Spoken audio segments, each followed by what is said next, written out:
You're listening to Spilling Ink.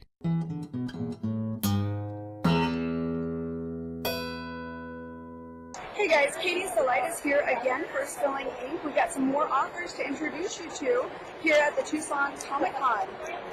Hi, my name is Gemma Lauren Krebs. I wrote Nothing Lost. It's available on Amazon right now. It's a YA epic fantasy. Awesome. Now, did you self-publish this? Did you go through a small press, large press? Yeah, I did self-publish. I published the paperback and ebook on Amazon and the hardcover through Ingram Spark.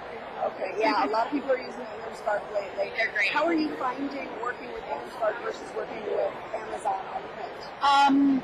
Every once in a while there's a few more mistakes with printing, but if you call them, usually they're good about fixing it, and they distribute to a lot of bookstores, which is wonderful. Like Barnes & Noble has my book up on their website because they can buy it through Ingram Spark. So. Yes. I talk a lot about that on Spilling Ink, that when you go through Ingram Spark, you have more freedom, but you also have to control them. You need your own ISBN. Yes. You're able to make your books returnable, which is what Barnes & Noble, all the big box retailers, are usually looking for when it comes to whether or not they're going to purchase your book or they're going to showcase your book. That's correct, yeah. So give me a little rundown on that book. So this book is about Shaylight. She is a 16-year-old girl, and in the book, when she's 16, she's found out as a girl, actually, because she kind of went under the radar as a boy for most of her life because, you know, it's kind of a medieval setting, so she liked to sword fight, stuff like that. Yeah. But when she is found out as a girl, she has to go through her matching ceremony, which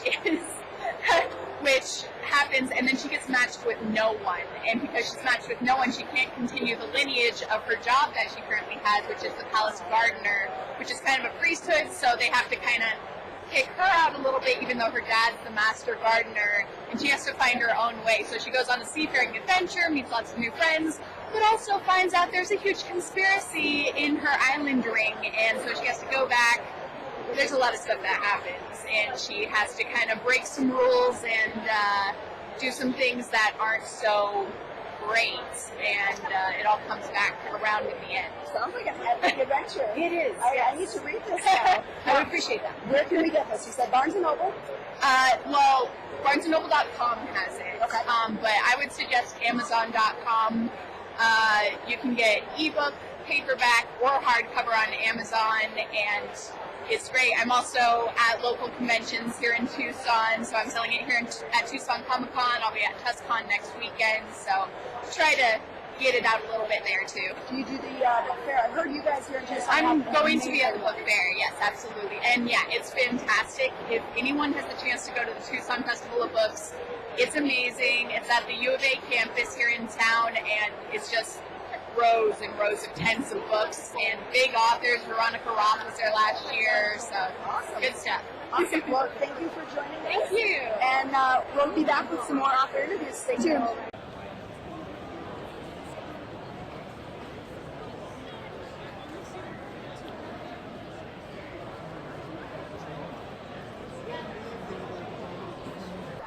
Hi guys, Katie Solitis here again at Tucson Comic Con, interviewing another author, Susanna Flores, about her recent book, The Psychology of Wolverine. Tell us about that.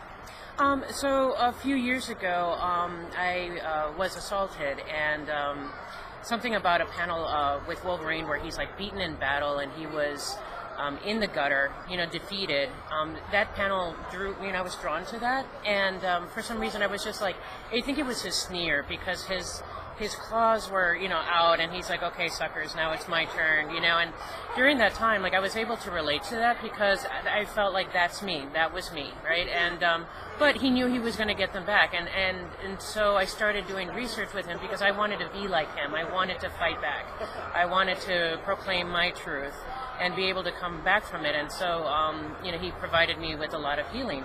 And so the story is basically of this mutant, right, who's very misunderstood, definitely not normal in the societal sense of the word, right? He is a killer, and he has incredible rage, but I wanted to analyze him and understand him. And so, like his, hyper sense of smell, we call that hypervigilance in psychology. His healing factor, we call that, of his mind, where he forgets certain battles or traumas, we call that dissociative amnesia. So there was a lot of stuff there. And I also talk about, the X-Men as a metaphor for oppression, and he is a mutant, and so for a super loner, he definitely joins them because they're the only ones who understand him. And other things like his relationships and why he's so afraid of vulnerability, and it makes sense because he's hurt, he's wounded, he's damaged goods. I call him perfectly imperfect, but he still keeps trying to be the better man. He still keeps trying to evolve with the help of his mentors and becoming a samurai. And so I think that in many ways he reflects the human spirit in that all of us are damaged or all of us are wounded in some way. And we keep trying to become better. We still have our faults, we still have our scars, and still carry our pain and our truth, but we do the best that we can. And in his case, he is the best at what he does, but what he does isn't very nice. So that's how I related in terms of the psychological aspect of Wolverine. And I just wanted to kind of explain it through the lens. And in doing that, I interviewed the creators and the writers and the illustrators, many of them where they project their own pain and their own truth onto the character. That's awesome.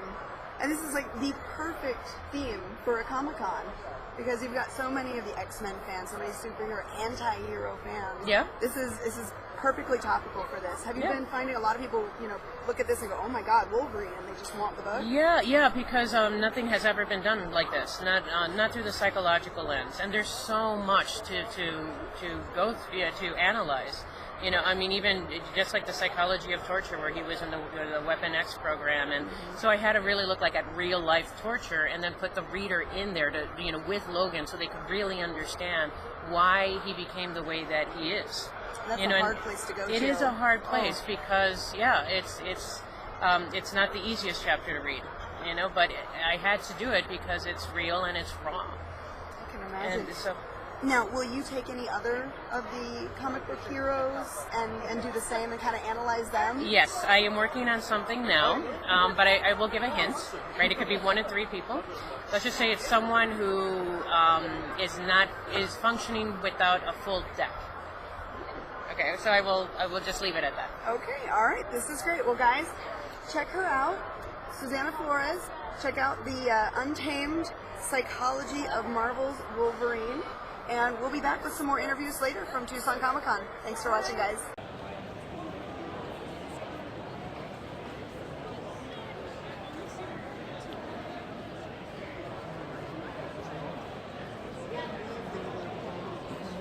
Hey guys, Katie Salinas here for Spilling Ink. We are at Tucson Comic-Con, and you might remember a familiar face, Jacob Devlin. He's been on our show before. How you doing today? Doing well. How about you? I'm doing excellent. We've got a great crowd today. It looks like it's going to be a really fun day. This is Saturday. My voice is already going out. It's pretty standard for doing a convention, I think. Have you done a lot of conventions?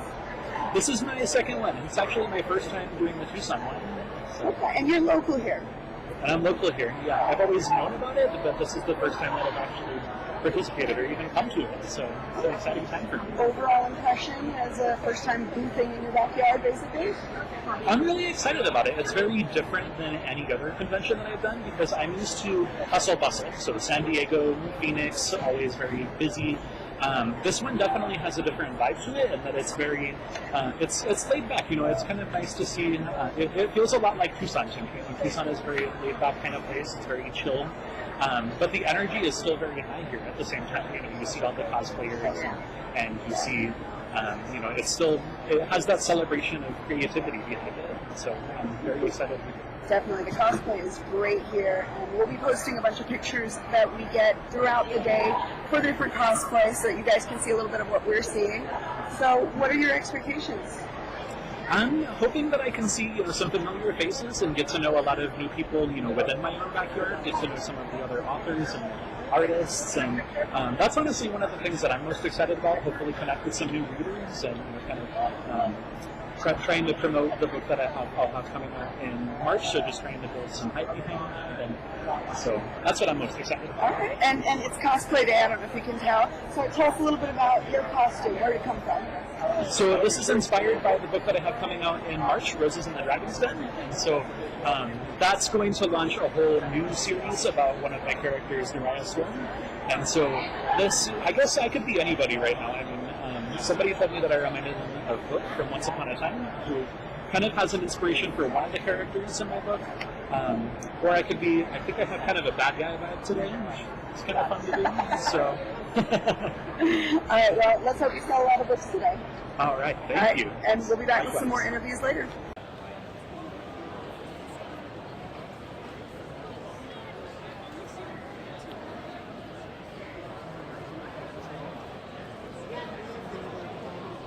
Hey guys, Katie Solitis here again for Spilling Ink. We're still at Tucson Comic-Con doing a few more interviews. I've got Levi Davies here. Did I say it right? Oh, Levi Davis. Davis. See? I screwed up the name. That's all right. And he actually has created his own game world, full-on game system, correct? Absolutely, yes. Okay, well, tell us a little bit about this. Well, this is Legends of Kratos. It's an RPG. It's a more of a etherpunk kind of style kind of game. It's based off a D100 die. Unlike other D100 systems, this actually rolls multiple successes into a single roll for the combat and for the actual rule system that you're going to be using. And with that comes a massive amount of information for you're not kidding, massive this is amount just of the player's information. guide, right? We've actually got a Game Master's Manual coming out and a 400-page hilarious beast tree coming out. And then beyond that, we're moving into the world of Kratos, which will go through the entire map, what Katie just showed you, plus the Omniverse Beyond, the Celestial Universe beyond that, and everything in between. Wow, this is really, really detailed. I mean, you've got a lot of stuff in here. So you created not only the characters, but their backstories, their cultures. Well, that's the where great they thing come about from. RPGs, right? You create your own backstory. I've given you the tools to actually sit down and create what kind of character you want to create and develop the story that you want to create. You know, and that's the thing with all RPGs. They want to create your story. And this really takes that out, because there are no such thing as classes like fighters or barbarians. There is you as a character. If you want to be an elf, if you want to be a dwarf, if you want to be a furbug, a gnome, a manix, a bohul, then you decide what you want to be and create your character around what you want it to be. That is awesome. More than anything.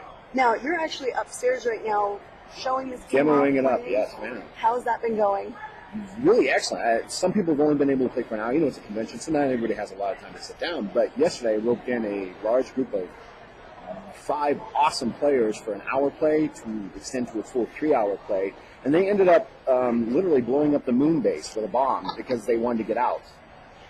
It was a stone cold antics ensued definitely after that. It was incredibly fun. That's awesome. Now, what is the average gameplay, like the time to play? Well, you know, unlike a board game, which can, you know, last anywhere from an hour to 2 hours, RPGs are a continual story. So once you sit down for a single game session, that can last anywhere from 4 to 6 to 8 hours, depending on your capability and the story's capability and those kind of things. And again, it's more of a social experiment, like all RPGs. Board games are very straightforward. They have specific rules. They have all kinds of very unique things that happen. You know, you have cards, you have those kind of things. This, your imagination is your limit on this. And that's with all RPGs. And I've designed Legends of Kratos to actually take that and go wherever you want it to go. Oh, that's a great illustration. Who did the illustrations on here? Some of my artists, this one right here is done by Eric Lofgren out of Canada. That is actually what you just saw was a series priest on one of the distant planets around here. That is amazing. You put together just a fabulous book here. Oh, thank you very much. I mean, I have to commend you. This has got a lot of information. And it's years of love. Beautiful. It's, you know, you've got everything Years in of here. love. And this is just scratching the surface, you said. This again, this is just the rule book for you to be able to create a character. Beyond this, you know, inside this book, there's a lot of detail about what happens in the world of Kratos. In a lot of sense, there's stories, there's pictures, and those kind of things. The world of Kratos, the actual campaign guide, is going to just start to just bleed and be open. It's going to be huge. And I actually think that once I get done with that, I'm going to have to open it up to examining each of the various worlds, the various continents, the various realms, and each of the different cities eventually. You know, I mean, a lot of hopes for it, a lot of dreams for it, and we're moving on. It looks fabulous. Now, where can people find out about this? Well, currently right now we're on Facebook, so if you go to Telarius Gaming on Facebook and follow us there, you can follow us there. It's going to be available on Drive-Thru RPG probably in the next week or so as we finish up some of the playtesting and some of the error corrections and breaking of rules like we always like to do. One of my co-designers, Wesley Lee, I put down the building and he comes in and destroys it and then we rebuild it. And he has been very fun. He's like, I got something for you. I'm like, what? Just let me play. And I'm like, no, we have to stop the whole system now and start over. And he's like, no, we just have to fix this. He's been fun and he's actually helped poke a lot of holes in the system to keep it from being overly broken. Okay, well that's good. We need that. Yeah, you absolutely need that. It's going to be constantly evolving system. And one of the things that what I want to do publishing-wise is not to do various versions or like 3.0s or 2.0s, just one book where we update, you can repurchase, or you'll get the errata sent to you as you need it. And can people purchase this book right now, or is it still in the beta phase? This is the beta phase right now. It's I'm going to try to get up within the next week or two, but with schedules and everything, you never know. It could be the first of the year. It looks beautiful. Well, thank you very much. So thank you very much for sitting down and talking with me. Thank you, Katie. Thank you. And we'll talk with more artists, more authors as we run around Tucson Comic-Con. Thanks for watching, guys.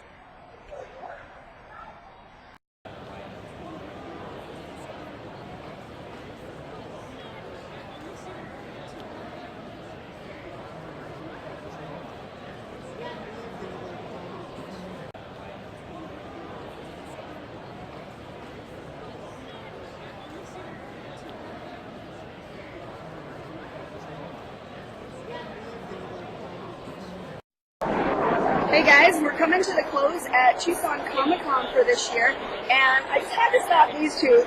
You may have seen, I've posted pictures of them before. These guys do the most amazing cosplay. So I just wanted to stop you guys for a second and tell me what started this? Why do you love it so much?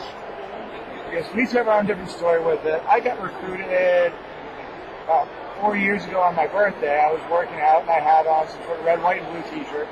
Was playing around on the pull-up bar at the gym, and some guy came up to me, started talking about how it was kind of cool watching what I was doing. He dug the kind of cap-themed shirt I had, hopped down, introduced myself, told him, hey, my name's Steve, and so he kind of flipped out, and carried on there, asked if I had ever considered doing it. I'd never even heard of any of this, didn't know if people went around and did it, and he asked me if I would be willing to throw on some Stars and Stripes spandex and go, do a charity hospital visit, that kind of thing. Figured, well, alright, it's kind of cool, I guess.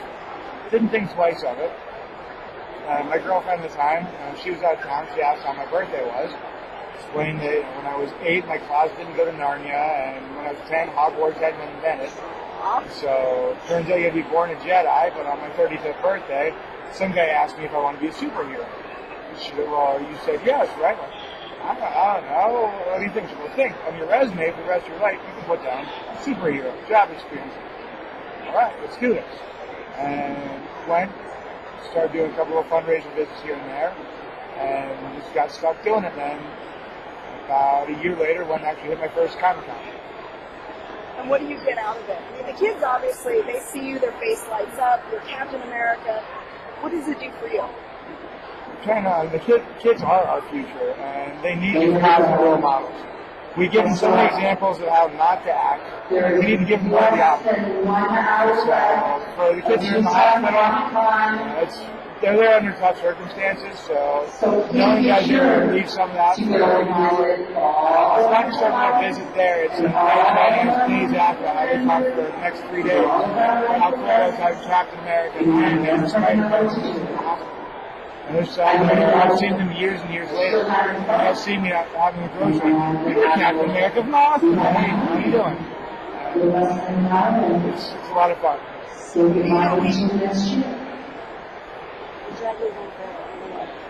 We lose a lot of that innocence when we grow up, and we lose that ability to move. To a lot of children, are it. That's it. No question in your mind. They see you're Captain America. And you especially when you do the Black Widow. I mean, you nail it. And these people, you know, you're doing something for them. You're giving them that star, that celebrity appearance that they will probably never get. And that's special. It's something that they don't forget. They remember years later. Is it the same for you? I don't do as much as far as what he does with the whole. I haven't had the opportunity to do any charity events or any sort of special visits because I actually got into conventions first and then did cosplay a little later on down the road. And it was in the last 5 to 7 years that I started getting more intense with it. But it's great to just have the celebrity treatment for a day. It goes both ways. It definitely goes both ways. So these kids, these attendees get to see their heroes and see their favorites for a day. And for us, it's all of a sudden we turn into movie stars. It's kind of for, at least for me, and I don't cosplay a lot, but it's kind of like being a kid again. It's, you know, I get to play something else, something I wish that I could have been. So like today I get to be the doctor. And I actually had one person stop me and wanted to take my picture, and I'm like, oh my god, you want to take my picture? Yes! You know, it's that special, you know, I can't even describe it, it just feels so cool. So I will definitely be cosplaying more. I can understand why a lot of people do it, but especially when you go and you give back, you use that costume to make other people feel good. I think that is truly wonderful. Now, you were talking about going around the country and doing something like this. Yes. I was sitting around watching debates the other day, and see, as I'm Colonel Sand's helmet, my helmet's got a giant crack down the middle of it. People always ask me, how does Steve Rogers vote? The Republicans know he's a Republican, the Democrats know he's a Democrat. I point out on my helmet I've got a left wing and a right wing, but the real A for America is in the middle. And that's my view on it. My helmet was on the table. It's got that big crack down the middle from strapping with Iron Man. And I was watching the debates and kind of looked down. It just looks like the helmet's been pulled apart. Like both wings are just latched on, started rip in the middle. Very symbolic. And so the symbolism wasn't lost on me there, and kept watching the debate. These leaders arguing with each other by children. Couldn't take any more, turned it off, hopped online to check something, and it's trickled down to everyone. People are just being, friends of mine on both sides are just being uncivil towards each other. I couldn't take it anymore, and I was playing around with the idea of, what can I do to make things a little better? And a couple of different things have been wrong. I think I got it hiding in my bag, actually. That's such an awesome shield, by the way. Thank you. And so I was thinking all the different things I could do, and I thought, well, you know what? I could run for president. But they already tried that, and they figured that both sides would have used me for political gain. So I figured the next best thing I can do is copy the current idea. They've got Cap going around the country, kind of regain the good name after the whole Hydra Cap thing. Thanks, Nick Spencer. So I figured the next thing I could do is mimic that a little bit. So I'm going to start in San Diego and work my way across the country to Brooklyn, doing hospital stops, charity visits anywhere I can, fundraise, whatever, service projects. So if a kid needs help with the Eagle Scout project, I'm game. If you need me to swing a hammer at a Habitat for Humanity, let's do it. I'm just trying to do as much good as I can across the way. Handing out sandwiches to the homeless, whatever I can do to try and spread a little of that, because it should, if this nasty attitude we have is so contagious with everybody, maybe good will do the same. Be the change you want to see. If I can go and do it, maybe if that's what it takes, a superhero to deliver sandwiches the way he needs it, maybe you can be a superhero too. Just spread a little bit more of that. Awesome. Well, I can't wait to hear about your adventures, and thank you guys both for stopping in and talking to me. Thanks for having us. I hope you guys have a good rest of your convention. Will do. Thank you.